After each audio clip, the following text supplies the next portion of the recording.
Tyler Naquin is hot again, and Nicky Lopez is running wild. Let's talk about it next on Fantasy Baseball Today in 5.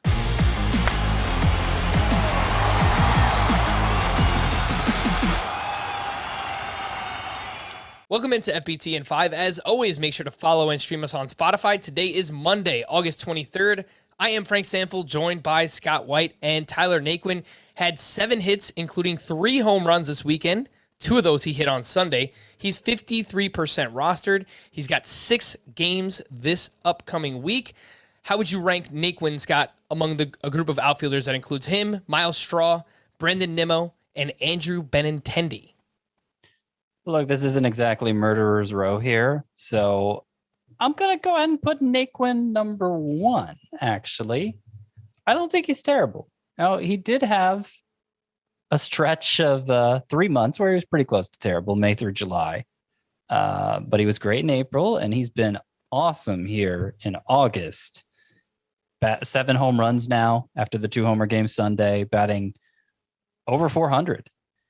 So really great month for Naquin, clearly hot. And the Reds have some of the most favorable matchups of any team in September.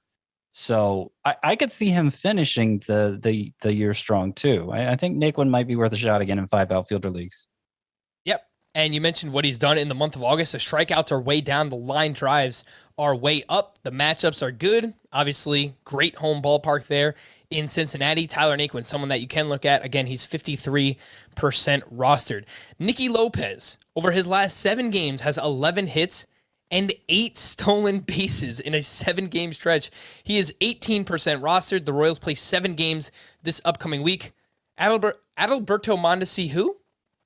Yeah, right. I mean, the Royals are good at cranking out these base stealers. They like to let the guys run. And we knew from his minor league track record that Nicky Lopez was capable of doing this. He was also a very good contact hitter.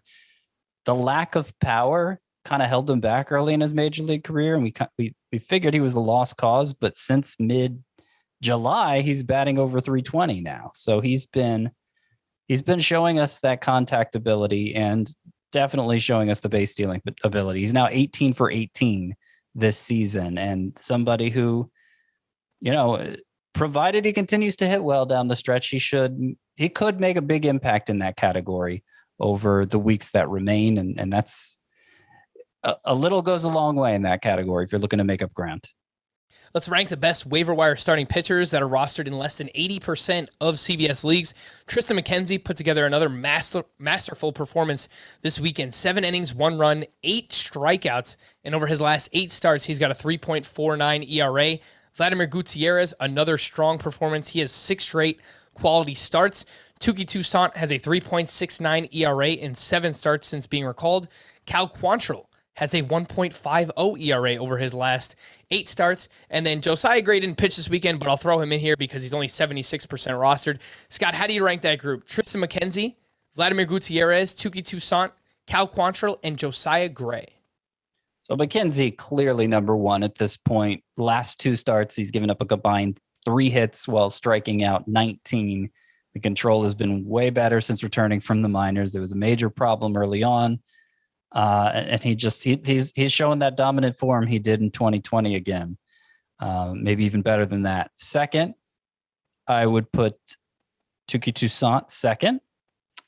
He hasn't been as dominant, but he's been solid since returning from the minors. Vladimir Gutierrez, I'm going to give him the edge over Cal Quantrill. I don't think any of these guys, it's wrong to add any of them. And overall, I don't have a ton of faith in Gutierrez sustaining the stretch he's on, 6 straight quality starts. But the Reds matchups are, as I pointed out for Tyler Naquin, they're so good in September. They get the Tigers, they get the Cubs, they get the Pirates 3 times if you include the 1 series in October. So they get the Nationals as well. Yeah, they got great matchups going forward. Gutierrez can hopefully remain strong because of that. Let's take a look at some starting pitchers who are not getting it done right now. Who are you worried about most from this group, Scott? Yusei Kikuchi, Kevin Gausman, Sean Manaea, Logan Gilbert. All 4 of those guys have struggled for at least their last 6 starts, really. So who worries you most? Well, look, Gilbert's the most droppable because he's rookie, and even at his best this year, he was the least useful at his best of these 4. But the one I'm most worried about whether he can bounce back is Kikuchi. because his velocity's been down recently and his pitch selection has changed a bit. And he just seems like he needs things to be perfectly aligned for him to be good. And he is very good when he's good, but when he's bad, he's horrid, and that's what we're seeing now from Yusei Kikuchi. He might be close to droppable too.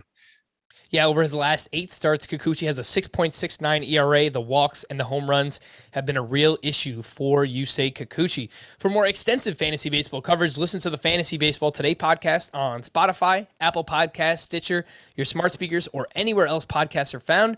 And thanks for listening to Fantasy Baseball Today in 5. If you enjoyed the pod, please leave a 5-star review on Apple. We'll be back again on Tuesday morning.